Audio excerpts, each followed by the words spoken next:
Telugu audio Bible నిర్గమాకాండము 7వ అధ్యాయము.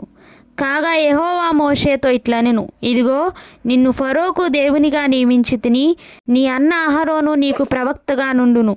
నేను నీకు ఆజ్ఞాపించినది యావత్తూ నీవు పలుకవలెను. ఫరో తన దేశములో నుండి ఇశ్రాయేలీయులను పోనీయవలెనని నీ అన్న అయిన అహరోను అతనితో చెప్పును. అయితే నేను ఫరో హృదయమును కఠినపరిచి ఐగుప్తు దేశంలో నా సూచక్రియలను నా మహత్కార్యములను విస్తరింపచేసదును. ఫరో మీ మాట వినడు గాని నేను నా చెయ్యి ఐగుప్తు మీద వేసి గొప్ప తీర్పుల చేత నా సేనలను ఇశ్రాయేలీయులైన నా ప్రజలను ఐగుప్తు దేశంలో నుండి వెలుపలికి రప్పించదను. నేను ఐగుప్తు మీద నా చెయ్యి చాపి ఇశ్రాయేలీయులను వారి మధ్య నుండి రప్పింపగానే నేను యెహోవానని ఐగుప్తీయులు తెలుసుకొందురనెను. మోషే అహరోనులు యెహోవా తమకు ఆజ్ఞాపించినట్లు చేసిరి, అలాగుననే చేసిరి. వారు ఫరోతో మాట్లాడినప్పుడు మోషేకు 80 ఏండ్లు, అహరోనుకు 83 ఏండ్లు. మరియు యెహోవా మోషే అహరోనులతో ఇట్లనెను, ఫరో మీ శక్తి చూపుటకై ఒక మహత్కార్యము కనపరచుడని మీతో చెప్పునప్పుడు నీవు అహరోనును చూచి నీ కర్రను పట్టుకొని ఫరో ఎదుట దాని పడవేయుమనుము, అది సర్పమగును.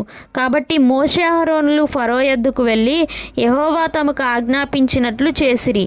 అహరోను ఫరో ఎదుటను అతని సేవకుల ఎదుటను తన కర్రను పడవేయగానే అది సర్పమాయను.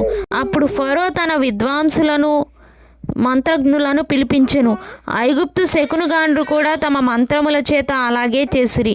వారిలో ప్రతివాడును తన కర్రను పడవేసినప్పుడు అది సర్పమాయను గాని అహరోను కర్ర వారి కర్రలను మింగివేయగా యెహోవా చెప్పినట్టు ఫరో హృదయం కఠినమాయను గనుక అతడు వారి మాట వినకపోయెను. తరువాత యెహోవా మోషేతో ఇట్లనెను, ఫరో హృదయం కఠినమైనది, అతడు ఈ ప్రజలను పోనీయనొల్లడాయెను. ప్రొద్దున నీవు ఫరో యొద్దకు వెళ్ళుము, ఇదిగో అతడు ఏటి దరికి పోవును. నీవు అతన్ని ఎదుర్కొనుటకు ఏటి ఒడ్డున నిలిచి పాముగా చేయబడిన కర్రను చేత పట్టుకొని అతని చూచి అరణ్యమందు నన్ను సేవించుటకై నా ప్రజలను పోనిమ్మని ఆజ్ఞాపించుటకు గాను హెబ్రీయుల దేవుడైన యెహోవా నన్ను నీ యొద్దకు పంపెను. నీవు ఇదివరకు వినకపోతివి. కాగా యెహోవా ఆజ్ఞ ఏదనగా నేను యెహోవానని దీన్ని బట్టి నీవు తెలుసుకుందు అని యెహోవా చెప్పుచున్నాడు. ఇదిగో నా చేతిలోనున్న ఈ కర్రతో నేను ఏటి నీటిని కొట్టుదును, అది రక్తముగా మార్చబడును. ఏటిలోని చేపలు చచ్చును, ఏరు కంపు కొట్టును. ఏటి నీళ్లు త్రాగుటకు ఐగుప్తీయులు అసహ్యపడుదురని చెప్పుమనెను. మరియు యెహోవా మోషేతో ఇట్లనెను, నీవు అహరోనుతో నీ కర్రను పట్టుకొని ఐగుప్తు జలముల మీద అనగా వారి నదుల మీదను వారి కాలువల మీదను వారి చెరువుల మీదను వారి నీటి గుంటలన్నిటి మీదను నీ చెయ్యి చాపుము, అవి రక్తమగును.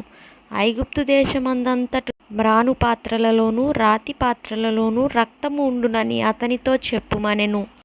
యెహోవా ఆజ్ఞాపించినట్లు మోషే అహరోనులు చేసిరి.